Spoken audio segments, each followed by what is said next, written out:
नमस्कार दोस्तों, मेरे YouTube चैनल बजरंग लाल सैनी गुरु में आपका फिर से स्वागत है। आज हम आपके सम्मुख छंद शास्त्र लेकर हाजिर हुए हैं।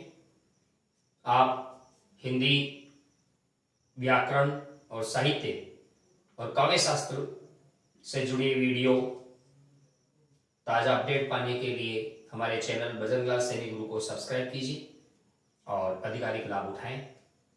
तो हम शुरुआत करते हैं छंद की। दोस्तों, छंद सबसे पुरातन साहित्य का सबसे पुरातन विषय है। ऋग्वेद में भी छंदों का प्रयोग हुआ। जगती, त्रिष्टुप, गायत्री जैसे छंदों का प्रयोग हुआ। मुख्य रूप से छंदों को दो भागों में बांटा जा सकता है, वैदिक छंद, लौकिक छंद। लेकिन हम यहां पर अब वैदिक छंदों की बात नहीं कर रहे हैं। हम आज सिर्फ छंद शास्त्र का सामान्य परिचय आपसे शेयर करेंगे। छंद शब्द छद धातु में असुन प्रत्यय जुड़ने से हुई है। इसका अर्थ होता है प्रसन्न करना।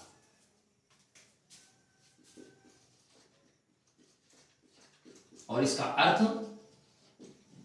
प्रसन्न करना, छा जाना, या इसको हम यूं भी कह सकते हैं कि ये आत्मा पर प्राणों का आवरण है। छंद आत्मा पर प्राणों का आवरण है। अलग अलग विद्वानों ने इसको अपने अपने तरीके से परिभाषित किया। तो सबसे पहले बात करते हैं यास्क महोदय की। यास्क महोदय ने कहा छंदांसी छादनात्, छा जाने के अर्थ में छंद शब्द का प्रयोग किया जाता है। कात्यायन ने कहा यदक्षर परिमाण तच्छंदः, अर्थात यत अक्षर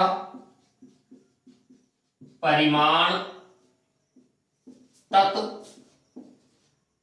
छंदः। इसको भी यूं समझ सकते हैं कि दो चीजें हैं, अक्षर और परिमाण। अक्षर को हम यूं ले सकते हैं कि यह वर्ण है, परिमाण का मतलब हम ले सकते हैं मात्रा।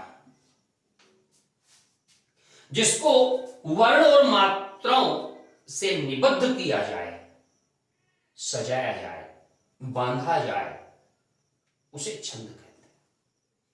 अर्थात वर्ण और मात्राओं से निबद्ध रचना छंद कहलाती है। तो अलग अलग विद्वानों ने अपने अपने तरीके से इसको परिभाषित किया है। तो मूल विषय में अगर हम छंद की बात करें तो हम यूं कह सकते हैं कि काव्य में, कविता में या साहित्य में लय, गति, आरोह, अवरोह, वर्ण और मात्राओं का लयबद्ध विधान छंद कहलाता है। अब जब हम छंद की बात करते हैं तो ये छंद मुख्य रूप से मोटे तौर पर दो भागों में बांटा जाता है। पहला जो वर्ण पर आधारित है और दूसरा जो मात्रा पर आधारित है। जो वर्ण पर आधारित है वो कहलाएंगे वार्णिक छंद, और जो मात्रा पर आधारित है वो कहलाएंगे मात्रिक छंद। तो छंद को मोटे तौर पे दो भागों में बांटा जाता है। सूर्यकांत त्रिपाठी निराला ने एक केचुआ, रबर या मुक्त छंद की भी एक रचना की है, प्रणयन किया है। हम वहां तक भी पहुंचेंगे, लेकिन मुख्य तौर पर इनको दो भागों में बांटा गया, वार्णिक और मात्रिक। जिस छंद के विधान में वर्णों की गणना मुख्य हो, जिस छंद के विधान में वर्णों की गणना मुख्य हो, उसे हम वार्णिक छंद कहते हैं। और जिस छंद के विधान में मात्राओं की गणना मुख्य हो, उसे हम मात्रिक छंद कहते हैं। इसका मतलब सीधा सीधा सही है कि छंद में अगर वर्ण गिने जा रहे हैं तब वो वार्णिक छंद है, छंद में अगर मात्राएं गिनी जा रही है तब वो मात्रिक छंद है। अब इस छंद को हमने वहां पर दो भागों में बांटा है, तो इसको हम एक बार फिर से दो भागों में बांटते हैं कि जब छंद के विशिष्ट दो प्रकार, एक तो होता है गणबद्ध और एक होता है गणमुक्त। गणबद्ध और गणमुक्त, जिसमें यगण भगण रगण मगण तगण नगण सगण आदि गणों का विधान हो, गणों का विधान अनिवार्य हो,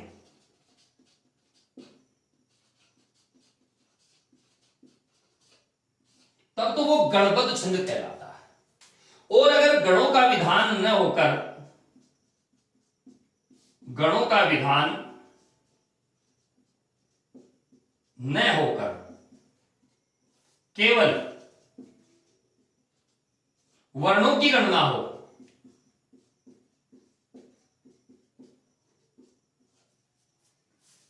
तब वहां वो गणमुक्त छंद होते हैं। ध्यान दीजिए, अगर छंद में हम गणों की गिनती करते हैं, कितने गण हैं, कौन सा गण किस क्रम में आएगा, जैसे हम बात करते हैं शिखरणी छंद की, रसैरुद्रश्चिन्ना यमन सबलागः शिखरिणी, तो उसमें विधान है। विधान क्या है उसका? यमन सबलागः शिखरिणी। अब आप उसको देखिए, यमन सबलाग, क्रम से यगण मगण नगण सगण भगण, एक लघु और एक गुरु। इसका मतलब हुआ कि ये 5 गण हैं, एक गण में 3 वर्ण होते हैं, तो 15, एक लघु और एक गुरु 2। इसका मतलब है शिखरणी छंद में इस क्रम में गण रखे जाएंगे और कुल एक चरण में 17 वर्ण, एक चरण में 17 वर्ण। इसका मतलब है कि हमने वहां गणों का विधान किया है, और जब गणों का विधान अनिवार्य हो जाता है तब उस छंद को गणबद्ध छंद कहते हैं। कई ऐसे भी हैं जिनमें गणों का विधान अनिवार्य नहीं होता, वहां केवल वर्ण गिने जाते हैं, वहां केवल वर्ण गिने जाते हैं। कवित्व की बात करें, तेजतम अंश पर कौन चिन्ह कंस पर, क्यों म्लेच्छ वंश पर शेर से विराज है। तेजतम अंश पर कर्ण चिन्ह कंस पर, त्यों म्लेच्छ वंश पर शेर से विराज है, कवित्व छंद का उदाहरण है। इसमें 31 वर्ण होंगे, 16 और 15 पर यति होगी, कहीं पे कोई गणों का उल्लेख नहीं होगा। जब गणों का उल्लेख नहीं होता तब वहां पर केवल वर्णों की गिनती होने से वो गणमुक्त छंद कहलाएंगे। तो ये तो बात हो गई 2 की, गणबद्ध और गणमुक्त। इसके बाद हम चर्चा करेंगे कि अगर उसमें वर्ण कितने हो, उसमें मात्राएं कितनी हो। जब वर्ण और मात्राओं की हम चर्चा करते हैं, वर्ण और मात्राओं की चर्चा करते हैं, तब एक निश्चित विधान है कि इतने वर्णों के गण छंद को इस नाम से जाना जाएगा, वर्ण अथवा मात्रा की गणना।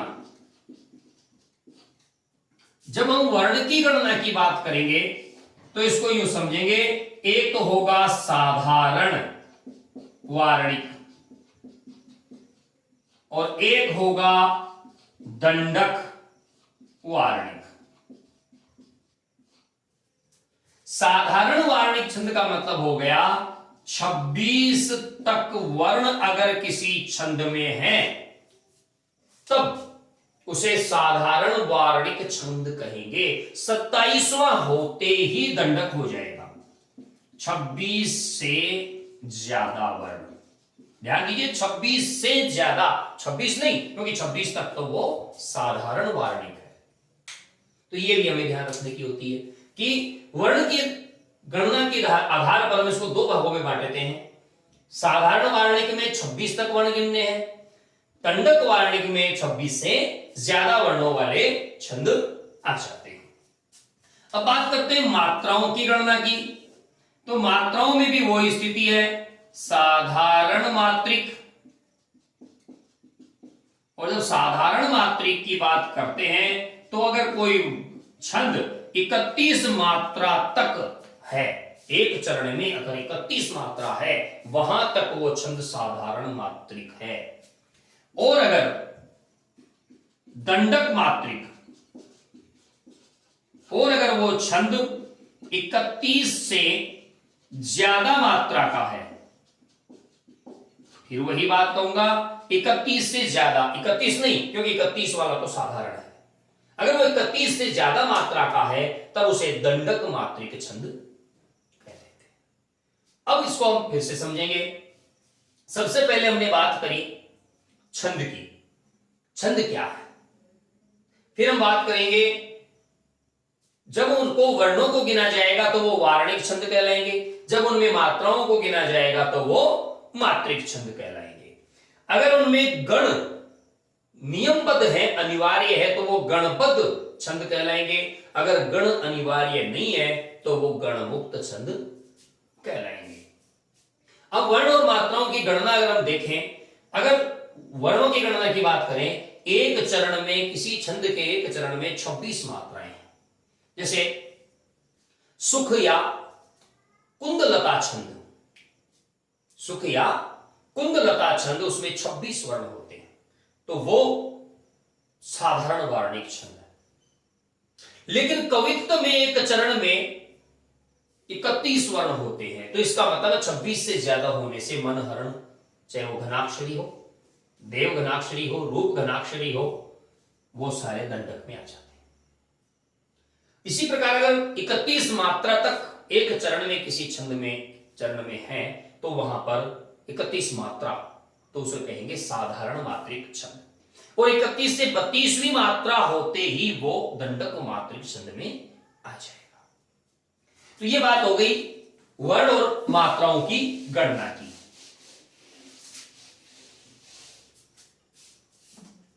अब ये जो छंद है, इस छंद को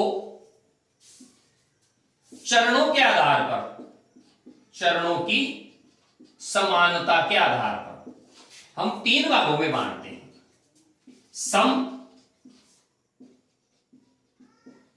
अर्धसम और विषम। सम, अर्धसम और विषम। सम का मतलब है कि छंद के चारों चरण समान, उसके चारों चरण समान होने चाहिए, यह इसकी विशेषता है। जैसे चौपाई छंद की बात करते हैं, प्रत्येक चौपाई के प्रत्येक चरण में 16-16 मात्राएं होती, तो इसका मतलब वो सममात्रिक छंद है। शिखरणी की बात की थोड़ी देर पहले हमने, तो शिखरणी में 17-17 वर्ण है हर चरण में, तो वो समवार्णिक छंद है।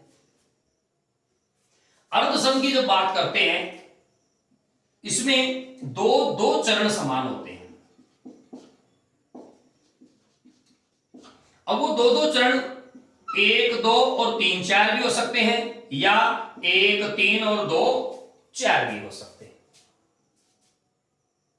लेकिन दो चरण उसमें समान होंगे। कितने? 2-2। दोहा छंद की बात करें, 13-11, 13-11। दोहा छंद में जैसे ये 1, 2, 3 और 4 चरण होते हैं, तो 1, 13, 2, 11, 3, 13, 4, 11। इसका मतलब है इसमें 1, 3, 2, 4, 1, 3, 2, 4, इस तरफ वाला वो अर्धसममात्रिक छंद है। फिर जब हम बात करें विषम छंद की,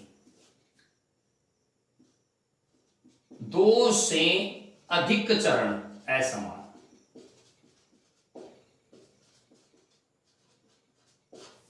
अर्थात जिसमें कोई 2 चरण भी समान ना हो, 2 से अधिक चरण असमान होने चाहिए उसमें।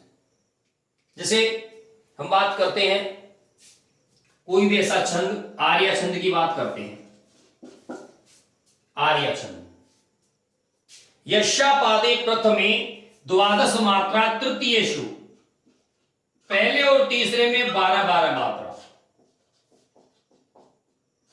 अष्टादश द्वितीय, दूसरे में 18 मात्रा, चतुर्थ के 15 सारिया, चौथे में 15 मात्रा। तो 2 से अधिक चरण है समान, मतलब इसमें समानता का, अर्धसम का कोई पैमाना नहीं है। अगर 1 और 3 समान है तो फिर दूसरा और चौथा दोनों असमान हो गए, तो इसका मतलब ये हुआ इनमें से किसी में भी न तो 15 है न 18 है, अलग अलग हो गए तो 1 2 3 तीन चरण समान हो गए इसमें। तो ऐसी स्थिति होने पर वो विषम छंद कहलाता है।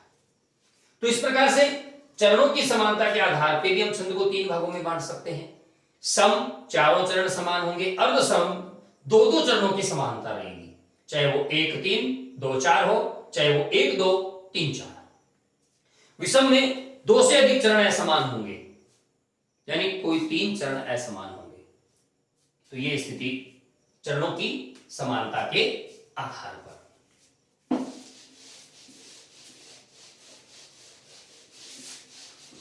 अब हमने क्योंकि कात्यायन का जो यहां पर एक है यदक्षर परिमाण तच्छंद, तो हम सबसे पहले इन्हीं को समझते हैं। तो इसमें सबसे पहला अक्षर है अक्षर। अक्षर को कहा जाता है वर्ण। तो वर्ण की परिभाषा क्या है? वर्ण है स्वर अथवा स्वर युक्त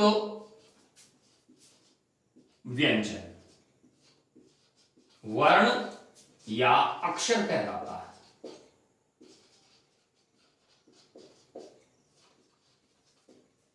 जैसे मान लीजिए आपको एक शब्द दे दिया गया,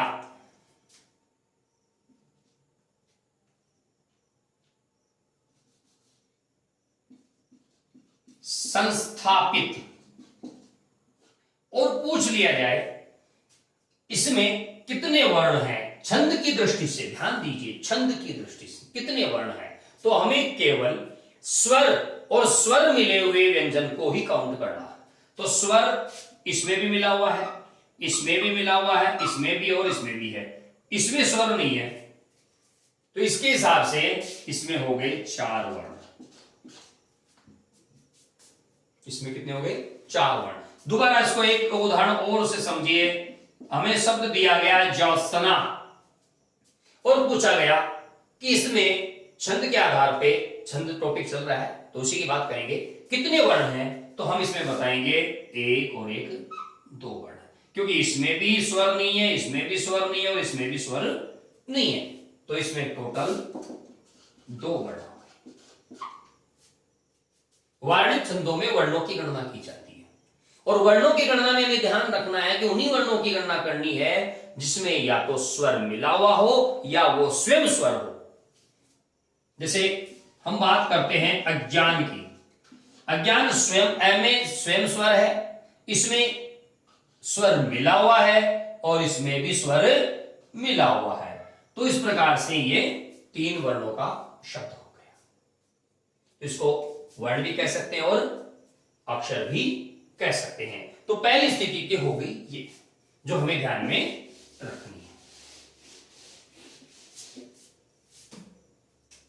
फिर दूसरा शब्द है मात्रा। दूसरा है मात्रा। मात्रा क्या है? उच्चारण कालमान मात्रा। उच्चारण कालमान मात्रा। उच्चारण के कालमान को मात्रा कहते हैं। जैसे इसमें मात्रा 2 होती है, एक लघु मात्रा जिसको इस चिन्ह से अंकित किया जाता है, और 2 गुरु मात्रा जिसको इस चिन्ह से अंकित किया जाता है। अब इसका एक नियम है कि कहां कौन सी मात्रा लगे, किस वर्ण पर कौन सी मात्रा लगे, किस वर्ण पर कौन सी मात्रा लगे। तो श्रुत बोध के अनुसार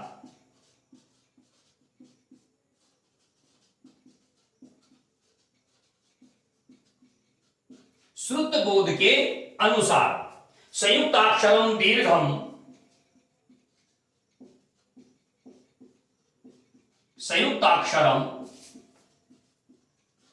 दीर्घम सानुस्वारम संयुक्ताक्षरम दीर्घम सानुस्वारम विसर्ग सम्मिश्रमम,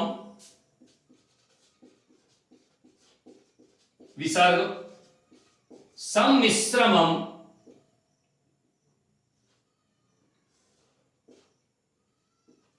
विज्ञेयमक्षरम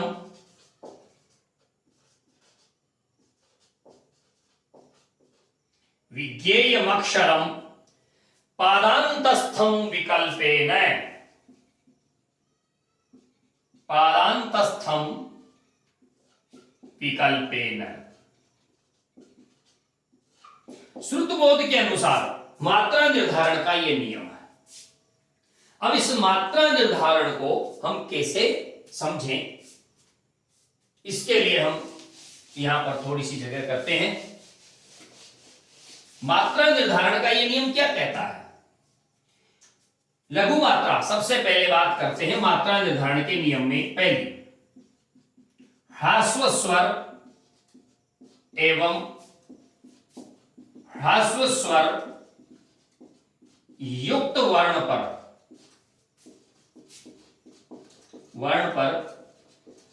लघु मात्रा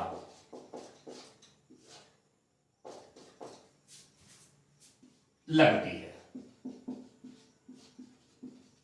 जैसे कमल, तो कमल की मात्रा हो गई एक लघु, क्योंकि ह्रस्व स्वर या ह्रस्व स्वर युक्त वर्ण पर हमें लघु मात्रा का प्रयोग करना है।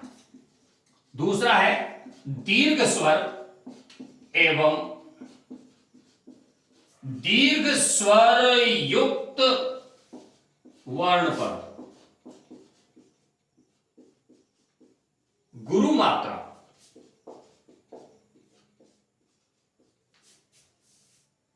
लगती है। जैसे राजाज्ञा, इसमें भी तीनों में देखिए आप दीर्घ वर्ण है, और दीर्घ स्वर जब होगा तो वहां पर हमें गुरु मात्रा का प्रयोग करना है। जैसे एक शब्द और होगा अपने पास, विधाता, तो वी में ह्रस्व स्वर युक्त वर्ण है लघु मात्रा, इनमें गुरु वर्ण युक्त है तो दीर्घ वर्ण युक्त स्वर युक्त है तो गुरु मात्रा। ये तो हो गई बात ये। अब इनके अलावा कुछ और परिस्थितियां हैं। जो परिस्थितियां क्या कही है श्रुतबोध जी ने? संयुक्ताक्षरम, यानी संयुक्ताक्षर से पूर्व के वर्ण पर गुरु मात्रा, संयुक्ताक्षर से जो पूर्व का वर्ण है उस पे गुरु मात्रा लगेगी। जैसे मान लीजिए हमारे पास शब्द है अज्ञान, तो उसमें ज्ञ संयुक्ताक्षर है, इससे पहले वाला गुरु होगा, तो ये हो जाएगा गुरु गुरु लघु। ये है। चौथी स्थिति क्या लिखी है इन्होंने? संयुक्ताक्षरम दीर्घम, संयुक्ताक्षर से पहले वाला दीर्घ होगा, यानी संयुक्ताक्षर के पहले वाला दीर्घ। सानुस्वारम अर्थात अनुस्वार युक्त। विसर्ग सम्मिश्रमम, वह विसर्ग युक्त वर्ण पर गुरु मात्रा।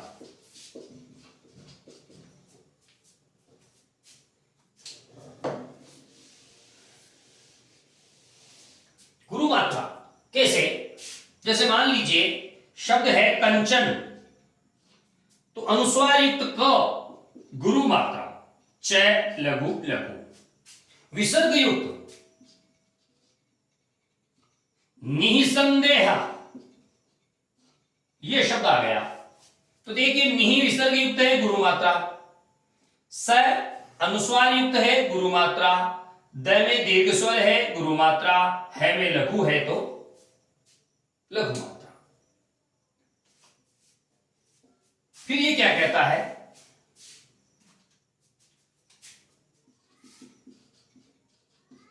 पादांत में अर्थात चरण के अंत में विकल्प से गुरु लगा सकते हैं।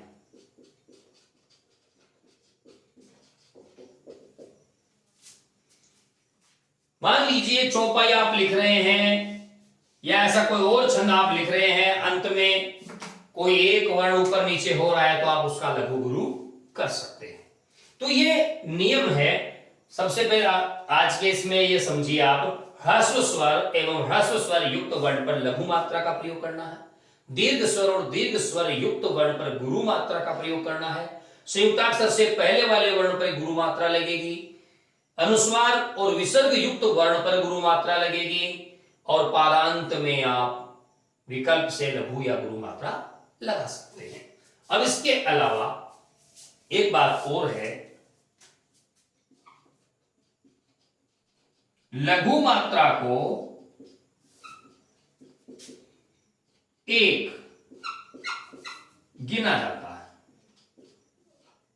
एक, तथा गुरु मात्रा को दो गिना जाता है।